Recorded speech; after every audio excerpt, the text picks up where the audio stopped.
UP चुनाव में अभी 9 महीने की देर है। योगी आदित्यनाथ ने अभी से बूथ लेवल की ट्रेनिंग शुरू कर दी है। योगी ने 1 डे 1 डिस्ट्रिक्ट के तहत दौरे भी शुरू कर दिए हैं। योगी शिलान्यास भी कर रहे हैं, उद्घाटन भी कर रहे हैं। कुल मिलाकर वो 27 के लिए कमर कसकर मैदान में आ चुके हैं। योगी मॉडल की पॉपुलैरिटी बंगाल तक दिख रही है। बंगाल में सिंडिकेट के एजेंट छिपने की जगह ढूंढ रहे हैं। असल में ये सब 2029 का महाप्रयोग है, जिसमें नरेंद्र मोदी का प्रबल संयोग बन रहा है। भला किसने सोचा था कि जिस बंगाल में 15 साल तक अराजकता का राज रहा, उसी बंगाल में सरकार बदलते ही सिंडिकेट के एजेंट ऐसे पिटेंगे।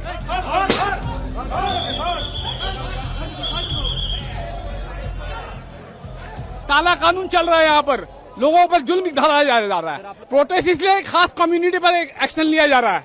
यहाँ पर टारगेट करके एक्शन लिया जा रहा है। बातचीत करना, हम लोग बातचीत करने के लिए तैयार हैं, लेकिन यहाँ पर काला कानून चल रहा है। मुसलमान इस देश का क्या नागरिक नहीं है? मुसलमानों को पीछे किया जा रहा है, औरतों को ढकेला जा रहा है। कोलकाता में कट्टरपंथियों ने ताव ताव में कोलकाता पुलिस पर पत्थरबाजी कर दी, तो उल्टा लटकाकर सीधा करने वाला ऑपरेशन शुरू हो गया। मारी थे मेरा मम्मी को लाठी चार्ज कीजिए, देखिए क्या कीजिए मार के। ऑफिसर लोग मारा है, हाँ पुलिस लोग मारा है, लेडीज लोग पर मारा, मेरा बहन लोग को मार के सर फाड़ दिया, सब हॉस्पिटल पे है। जब से बंगाल में सरकार बदली है, मुसलमानों में उबाल है। कभी बुलडोजर रोकने को लेकर बवाल है तो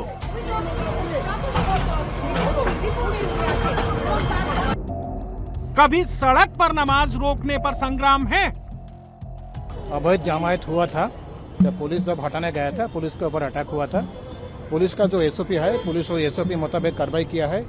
हम लोग देखेंगे जो उसका पीछे कौन है, सबको हम लोग अरेस्ट करेंगे, ठीक है। उसके सबके खिलाफ में हम लोग कड़ा जो लीगल एक्शन है वो होगा। कोलकाता पुलिस का एक्शन अलग है।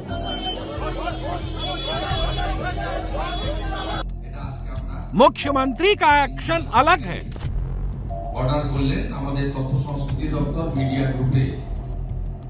बंगाल की शुभेंदु सरकार ने ममता बनर्जी सरकार की फाइलें पलटनी चालू कर दी हैं।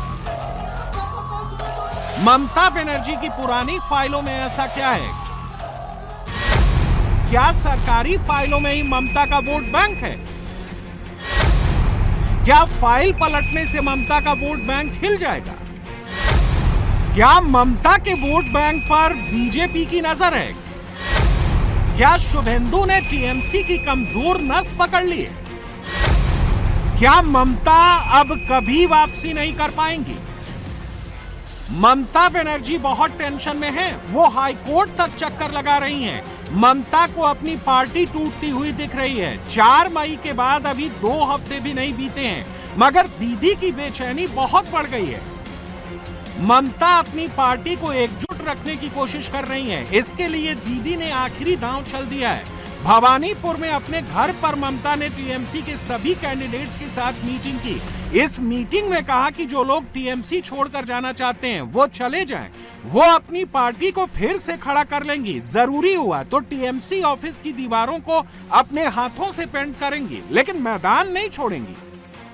बीजेपी ने पहले ही साफ कर दिया है कि अभी वो टीएमसी सहित किसी भी दूसरी पार्टी के किसी भी नेता को बीजेपी में शामिल नहीं कराएगी। तो फिर ममता बनर्जी की टेंशन क्या है? ममता की सबसे बड़ी टेंशन है मुस्लिम वोट। इस साल के बंगाल चुनाव में बंगाली हिंदुओं ने ममता का साथ छोड़ दिया, लेकिन मुस्लिम वोट ममता के साथ बना रहा। इसी के बाद शुभेंदु अधिकारी ने ऑपरेशन एम शुरू किया। शुभेंदु सरकार के 2 फैसले ममता के मुस्लिम वोट बैंक की कब्र खोदने वाले हैं।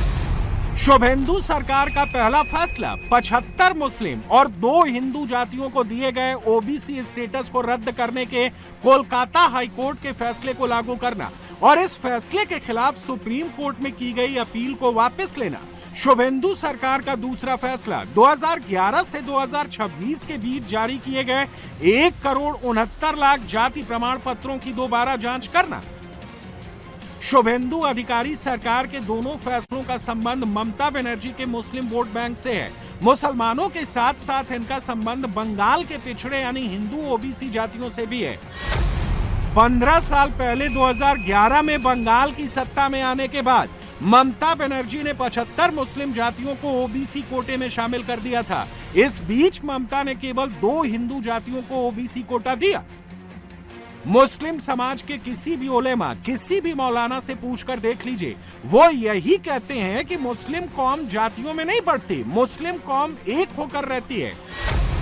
उर्दू के मशहूर शायर अल्लामा इकबाल का मशहूर शेर है, एक ही सफ में खड़े हो गए महमूदो अयाज, ना कोई बंदा रहा ना कोई बंदा नवाज।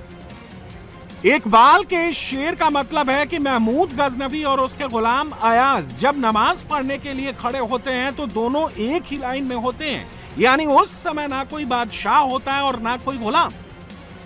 लेकिन ममता बनर्जी ने मुस्लिम जातियों को ओबीसी स्टेटस दिया तो किसी भी उलेमा ने, किसी भी मौलाना ने आवाज नहीं उठाई। उन्होंने चुपचाप ओबीसी स्टेटस को दबा लिया और टीएमसी के दुआरे सरकार योजना के तहत घर घर जाकर मुसलमानों को ओबीसी सर्टिफिकेट बनवा दिया। याद कीजिए, बंगाल चुनाव के बीच में 19 अप्रैल को मेदिनीपुर की रैली में प्रधानमंत्री मोदी ने क्या कहा था? टीएमसी बहनों बेटियों के आरक्षण को रोक रही है, जबकि संसद में कानून बना है, लेकिन अपने बैंक को धर्म के आधार पर आरक्षण देने लगी है। वोट बैंक के लिए धर्म से आधारित आरक्षण देना, यह खेल चल रहा है। ओबीसी का आरक्षण छीनना और मुस्लिम समाज को देने में जुटी है, जो संविधान के हिसाब से गलत है, जो कोर्ट के हिसाब से गलत है। इसलिए मैं सभी बहनों बेटियों से कहूंगा, इस बार टीएमसी को बड़ी सजा मिलनी ही चाहिए। मिलेगी ना? जैसा मोदी ने कहा था, ठीक वैसे ही बंगाल की बहनों बेटियों ने टीएमसी को सजा दी और अब शुभेंदु सरकार का एक्शन चालू है। ममता सरकार के समय कुल 179 जातियां बंगाल की ओबीसी लिस्ट में शामिल थीं। इनमें से 118 मुस्लिम जातियां हैं। इस तरह बंगाल में ओबीसी कोटे का 66% हिस्सा मुसलमानों की झोली में जाता रहा। हिंदुओं की पिछड़ी जातियों को केवल 34% से संतोष करना पड़ा। 22 मई 2024 को कलकत्ता हाईकोर्ट ने 75 मुस्लिम जातियों को दिया गया ओबीसी स्टेटस खत्म कर दिया। कलकत्ता हाईकोर्ट ने अपने फैसले में कहा कि पश्चिम बंगाल सरकार ने बिना कोई सामाजिक और शैक्षणिक सर्वे कराए बगैर केवल धार्मिक आधार पर 75 मुस्लिम जातियों को ओबीसी सूची में शामिल किया, जो संविधान के खिलाफ है। कलकत्ता हाईकोर्ट ने 2010 के बाद जारी सभी ओबीसी कास्ट सर्टिफिकेट को भी अमान्य कर दिया था और नौकरी व एडमिशन में उनके इस्तेमाल पर रोक लगा दी थी। इसके तुरंत बाद ममता बनर्जी सरकार इस फैसले के खिलाफ सुप्रीम कोर्ट पहुंच गई थी। पिछले साल दिसंबर में राष्ट्रीय पिछड़ा वर्ग आयोग ने पश्चिम बंगाल की 35 जातियों को केंद्रीय ओबीसी सूची से बाहर कर दिया था। ये सभी 35 मुस्लिम जातियां हैं। कानून का हाथ बहुत लंबा है, कहीं भी पहुंच सकता है। अब देख रहे हैं, तो इसलिए मजबूर ना करे सरकार को कुछ बड़ा स्टेप लेने के लिए। चाहे आसनसोल हो, जो कहीं हो, कलकत्ता हो, कानून के बाहर, कानून के ऊपर जो काम करने का आदत पड़ चुका है, उसको अपने आप सुधारे, नहीं तो हमको सुधारना आता है। बंगाल में अब केसरिया सरकार है। मुख्यमंत्री की कुर्सी पर बैठ रहे शुभेंदु अधिकारी का एक फैसला हुआ और बंगाल सरकार ने सुप्रीम कोर्ट से अपनी अर्जी वापस लेने का फैसला कर लिया। सुनने में यह फैसला छोटा लगता है, लेकिन इसका असर बहुत दूर तक जाएगा। शुभेंदु अधिकारी के दूसरे फैसले में इससे भी ज्यादा बारूद है। बंगाल सरकार ने 2011 से 2026 तक जारी किए गए सभी SC, ST और OBC कास्ट सर्टिफिकेट की दोबारा जांच कराने का फैसला किया है। ममता राज के 15 साल में 1,69,00,000 कास्ट सर्टिफिकेट जारी किए गए। इनमें करीब 1 करोड़ SC सर्टिफिकेट हैं, करीब 21 लाख ST सर्टिफिकेट हैं और करीब 48 लाख OBC सर्टिफिकेट हैं। 48 लाख ओबीसी सर्टिफिकेट्स में से भी 8,64,000 ओबीसी सर्टिफिकेट ममता सरकार की दुआरे सरकार योजना के तहत घर घर जाकर बनाए गए। शुभेंदु सरकार के मुताबिक ममता के राज के दौरान बड़ी संख्या में ऐसे लोगों को भी कास्ट सर्टिफिकेट जारी किए गए जो इसके हकदार नहीं थे। पश्चिम बंगाल के पिछड़ा वर्ग मंत्रालय के सेक्रेटरी ने सभी जिलों के डीएम को चिट्ठी लिखकर तुरंत जांच शुरू कराने का आदेश दिया है। इस आदेश का मतलब है टीएमसी की तुष्टीकरण वाली सियासत का अंत। तुरंत बंगाल में अब जेन्युइन पिछड़ों को ही सरकारी नौकरी मिलेगी, जेन्युइन पिछड़ों को ही एडमिशन मिलेगा। कोलकाता के मुसलमानों का गुस्सा बीजेपी सरकार से है, उनका गुस्सा टीएमसी से भी है। जिस पार्टी को मुसलमानों ने 15 साल तक सत्ता में बनाकर रखा, वो पार्टी गायब हो गई है। टीएमसी ने जो खाली जगह छोड़ी है, उसे भरने की कोशिश लेफ्ट के नेता कर रहे हैं। सरकार के निर्णय ऐसा नहीं होना चाहिए कि जनता सड़क पे आ जाए। लोग चुनाव में हिस्सा लिए, एक बदल मांग रहे थे। बदल का मतलब ये नहीं है कि आगे जैसी स्थिति थी उससे और भी बिगड़ जाए। आगे की स्थिति को सुधारे, बिगड़ा हुआ स्थिति को सुधारे, और लोग शांति के लिए, अमन के लिए, चैन के लिए, विकास के लिए वोट डाले हैं। लोगों का अमन, चैन, शांति अगर तोड़ा जाएगा तो लोकतांत्रिक देश में लोग सड़क पे आएंगे।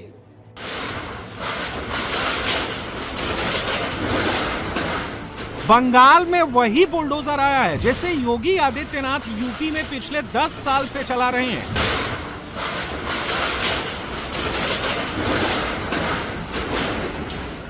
यूपी की राजधानी लखनऊ में भी आज बुलडोजर एक्शन हुआ। आज बुलडोजर वहां चला जहां किसी को बुलडोजर चलने की उम्मीद नहीं होती।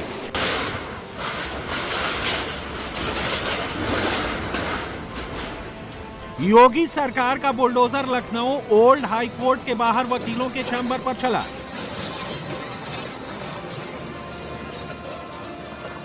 अवैध तरीके से बनाए गए चैम्बर्स और दुकानों को तोड़ने का आदेश लखनऊ हाई कोर्ट ने ही दिया था।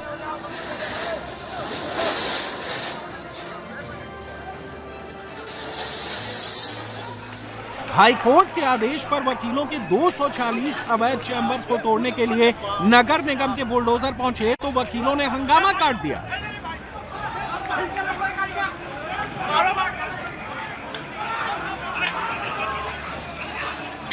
नारेबाजी हुई।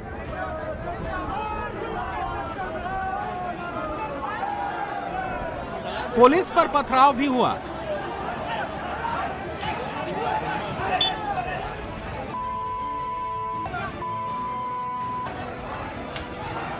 लेकिन योगी की पुलिस पीछे हटने के लिए मोर्चे पर नहीं जाती। लाठियां चली और लाठियों के पीछे बुलडोजर चले। लखनऊ में ये डीएम कार्यालय की बाहर की सड़क है। सामने ये पुराना हाई कोर्ट है, पीछे सेशन कोर्ट है। यहाँ बुलडोजर पहुंचे हैं, 1, 2, 3, 4 और पीछे 4 बुलडोजर और हैं। और यहाँ पे लगातार एक्शन चल रहा है।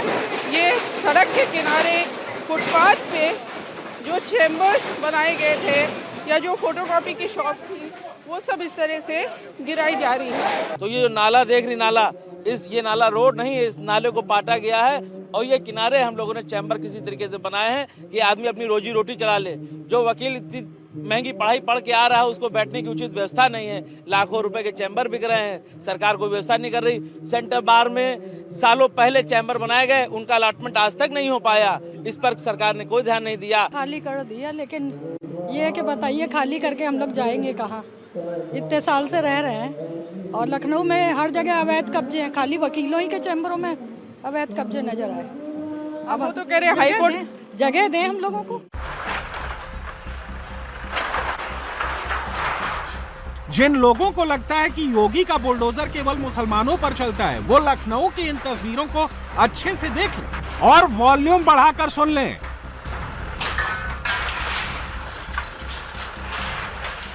लखनऊ का ये पुराना हाई कोर्ट है और ये स्वास्थ्य भवन चौराहा है और इस चौराहे पे जबरदस्त एक्शन देखने को मिल रहा है। बुलडोजर है, 6 बुलडोजर आए हुए हैं। वकील हैं, वकील धरने पे बैठ गए हैं। दरअसल ये बुलडोजर आए हैं जो चेम्बर्स बनाए गए हैं, जो कहा जा रहा है कि अतिक्रमण करके बनाए गए हैं 240 चेम्बर्स, उनको हटाने के लिए बहुत सारे चेम्बर्स हटा भी दिए गए हैं, बुलडोजर उस पर चल गया है, लेकिन वकील लगातार विरोध प्रदर्शन कर रहे हैं। यहाँ अखंड रामायण का पाठ हो रहा है, जिससे ये बुलडोजर ना चल सके। रामायण पाठ चलेगा, पुलिस ने उठा के फेंक दिया और 24 घंटे के अखंड पाठ का रामायण रुकवा दिया। पंडितों को मारा है, पंडित जी को मारा गया है और रामायण को रुकवाया गया। हमारे पंडित जी पर लाठीचार्ज करा गया है, हमारे अधिवक्ता समाज के ऊपर लाठीचार्ज करा गया है। यूपी के सीएम योगी आदित्यनाथ आज गोरखपुर में एक ट्रेनिंग प्रोग्राम में शामिल हुए। क्या आप जानते हैं योगी किस बात की ट्रेनिंग ले रहे हैं? योगी ट्रेनिंग ले रहे थे बूथ मजबूत करने की। हमारी असली ताकत छुपी होती है हमारे बूथ पर। चुनाव का केंद्र बिंदु होता है बूथ। उस बूथ पर शक्तिशाली संरचना तैयार करना। प्रधानमंत्री मोदी जी भी एक बात को बार बार कहते हैं कि बूथ जीता तो चुनाव जीता। हमारा केंद्र बिंदु हमारा बूथ होना चाहिए और उस बूथ की ताकत का एहसास कराने के लिए हम सब इस प्रशिक्षण के साथ ही लगातार उस अभियान का हिस्सा बने जो असली कुरुक्षेत्र में भारतीय जनता पार्टी को विजयश्री दिलाने की ओर अग्रसर हो सके।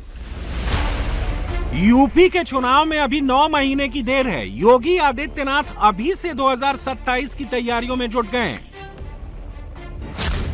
योगी ने उत्तर प्रदेश में मंत्रिमंडल विस्तार कर दिया है। मंत्रिमंडल में योगी ने दलित, ओबीसी और ब्राह्मण मंत्रियों की तादाद बढ़ा दी है। योगी ने अखिलेश के पीडीएफ फॉर्मूले में छेद कर दिया है। मंत्रिमंडल विस्तार के बाद योगी के दौरे शुरू हो गए हैं। योगी पहले महाराजगंज गए, फिर गोरखपुर पहुंचे। योगी चुनाव से पहले विकास परियोजनाएं क्लियर कर रहे हैं। योगी भूमि पूजन, शिलान्यास और उद्घाटन कर रहे हैं। साथ ही साथ योगी बीजेपी का कार्यकर्ता सम्मेलन भी कर रहे हैं।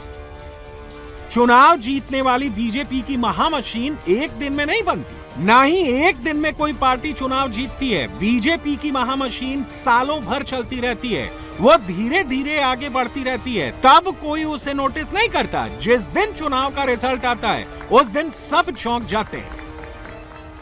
लोकतंत्र मजबूत होना चाहिए।